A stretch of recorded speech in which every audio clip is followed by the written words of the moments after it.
93.6 Global Radio's return to Eldorado with Dave James. 25 years ago, the cameras were rolling and we met a young German actor for the first time, Kai Maurer, who joins me on Return to Eldorado. Kai, can you remember how you got involved with Eldorado? Oh, yeah. Well, it's a very long story, but I ended up in Spain. I was simply traveling around, to be fair, and I ended up in Spain, I think at the right time, at the right place, more or less. And as it so happened, a couple of weeks before, I was told that there's an audition. I actually had brown long hair. And it was only because at the time I ran out of money, so I was doing another job. And a friend of mine turned around and said, "Do you know what? I'll give you some money if you dye your hair blonde." And I went, "You mad?" And he went, no, honestly, I'll give you some money if you dye your hair blonde. So I ran into the nearest hair salon and dyed it blonde. And bet was won by me. He gave me some money. And 2 weeks later, see there, apparently there was an audition for a British TV series. So that's exactly what happened. Yeah, talk about the chips falling into place. This is sort of what happened with me at the time. When you arrived to do Eldorado, it must have been a bit of a shock because from what I hear, you arrived and the sets weren't finished and things weren't written correctly. And was it what we would call a baptism of fire? Do you know, I didn't quite know what to expect. You have to bear in mind that this was invariably my first acting job on the British scene. So although we were told that the sets are not quite ready and you can't use the taps and you can't go to the toilet and don't slam the doors because they might fall off, it was sort of there as you were looking at it from a distance. But of course, the closer you got, the more you saw that it was sort of all hanging by a thread, shall we say. Yes, so in that respect, you're quite right. It was interesting, but it all had to be treated with extreme caution as you were sort of rummaging around the set. And what was your first impression of the character Dieter when you got to read that? I think that sums it up best. Well, I was told that it was a toy boy, and I was told it was an older lady. And I was also told that he was a windsurfer and a sporty chap. So it was exciting at the time, is the best way to put it. It was exciting at the time because I was also made to learn to windsurf. So after having swallowed half the ocean, I sort of decided that I wasn't very good at it. But no, it was an exciting challenge, shall we say.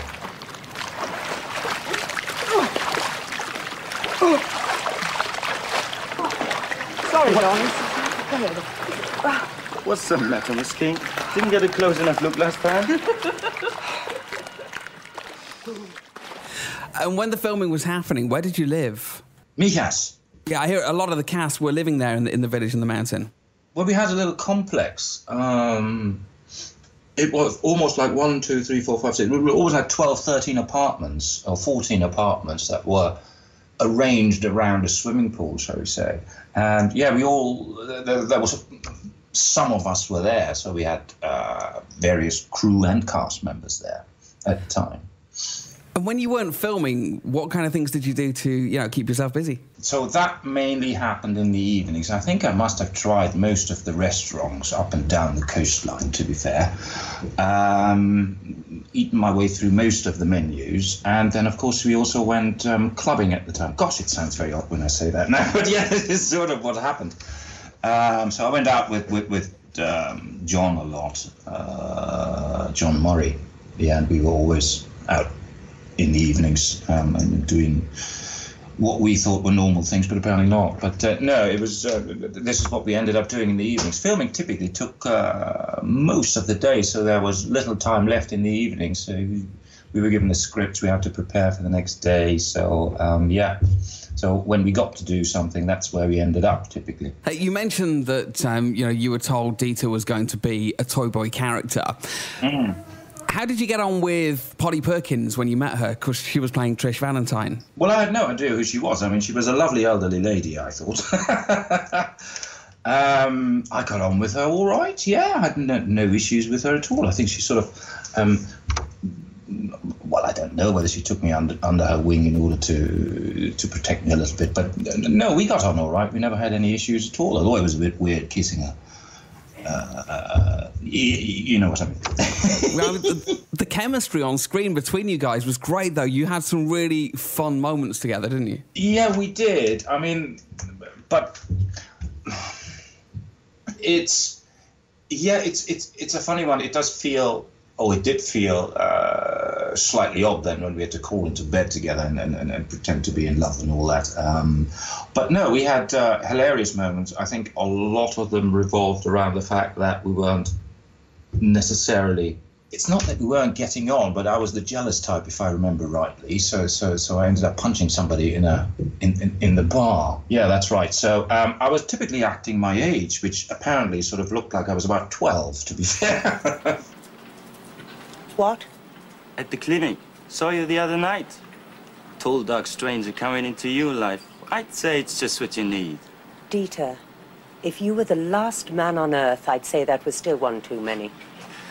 If I was the last man on Earth, darling, you'd get trampled in the stampede. So no, it was fun, and I think we had a laugh. I mean, I certainly did. When did you find out that your character was going to be leaving the show? Well, that's also an interesting one. The winter season came about. This is, bearing in mind, this is how it was explained to me. The winter season came about. Therefore, windsurfing was not really, I wouldn't say required anymore, but as nobody would come to surf anymore, therefore it would make sense for you to go away and then come back, come the summertime again, or come next year springtime again. So therefore, that was what was used to explain to me that my character was going to be written out, for the moment. What was that like for you? You have to bear in mind there's an 18, 19-year-old who has been working, I think, best part of a year on this with 44 episodes. So it was quite nice in a sense to think that there's a break ahead, if that makes any sense at all. But in terms of being written out, I mean, I wasn't as heartbroken as some of the other character members were, because the experience that lasted from beginning to end for me, or just over a year, was absolutely amazing for me. So you know, I was grateful with what I'd done, and if I were to come back, then this would have been even better. But if not, you know, I was quite happy with what had been achieved. Oh, hi, Dieter. No, it's goodbye. It's going tonight, 8 o'clock. Ah, well, we're all going to miss you. Somehow the beach will never be the same. Goodbye, Freddie. Nice to have met you. And when you'd said goodbye to Eldorado, I know you went on and took on some more acting projects. What kind of things were you working on? Well, I did some Red Dwarf. Red Dwarf was brilliant. Yeah, I've done 2 of them, actually. But yeah, let's not get... I mean, you can look this up later on YouTube. They're only short clips, but they stand in the Hall of Immortality, from what I gather. It was the scene with the crocodile's hilarious. And then we did the 10-year anniversary of Red Dwarf as well, where there were 2 of us, 2 Germans, where we came back and did something similar again. Ist davongekommen! Ich kann das überhaupt nicht glauben, dass davongekommen ist! Das war Ace Rimmer! Ha? Wir haben Glück gehabt, dass wir noch am Leben sind!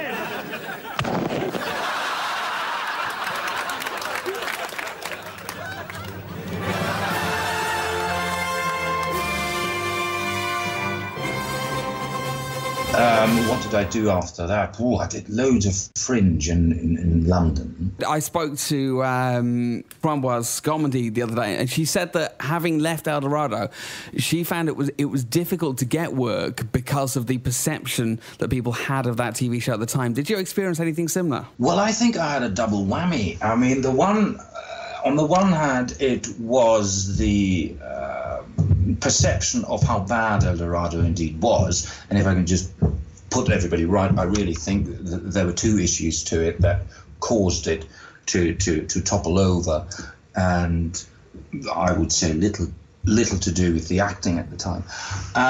But no, it wasn't easy, because on the one hand, I was branded as the German, And on the other hand, I came out of Eldorado.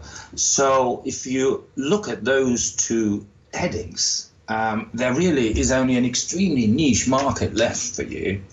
So it makes it, in a sense, it makes it very, very hard to break out of that market. So yes, and later on you will see also on the biography that I ended up doing my own stuff. So this is the reason for it. But yes, it wasn't as easy as one would have hoped. Now, I can hear all sorts of noises going on in the background of our chat at the moment, which leads me to ask where you are right now. I'm at the airport, actually. I'm in my office. So you're a flying instructor, aren't you? I am, yes. I've turned to flying in my mid-30s, shall I say. This is absolutely incredible. What point did you go from, I'm going to be an actor, to I want to fly aeroplanes? I was an actor, and then I started producing my own feature film then. And then I thought, it would be nice to have a break. So I ended up having a trial flight in one of, well, first of all in an aeroplane, then in a helicopter, and then in these little aeroplanes called gyrocopters. And that vigorously stuck with me. That experience was so liberating, and I would have never thought at the time of taking that little trial flight or having that little experience that only lasted for half an hour that I would end up running a flying school. It's kind of weird. I think it's fantastic. What a great thing to be doing. Oh, it's great fun. I can't fault it. You never get bored of it either. It's a little bit like acting in that respect, because each time you come up with a new character, you immerse yourself in a different reality. So it's the same here. Once you go up there, every day it looks different. So although you may be flying over the same terrain, it just varies with the seasons, with the snow, with the autumn and the leaves fall, etc., etc. Who can come along and have flying lessons with you? Is this open to everybody? Yes, it is. Yes, it is. Okay. You know my website. You found me through the website, so I am here. It's www.gyroschool.co.uk. And you're based at Rochester Airport in a beautiful part of the UK.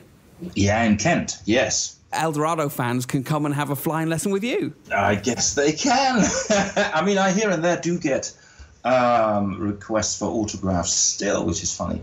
And I do also have the BBC cards, you know, the little Dieter cards. Yeah. I still have loads of the original ones, so I can still send them out.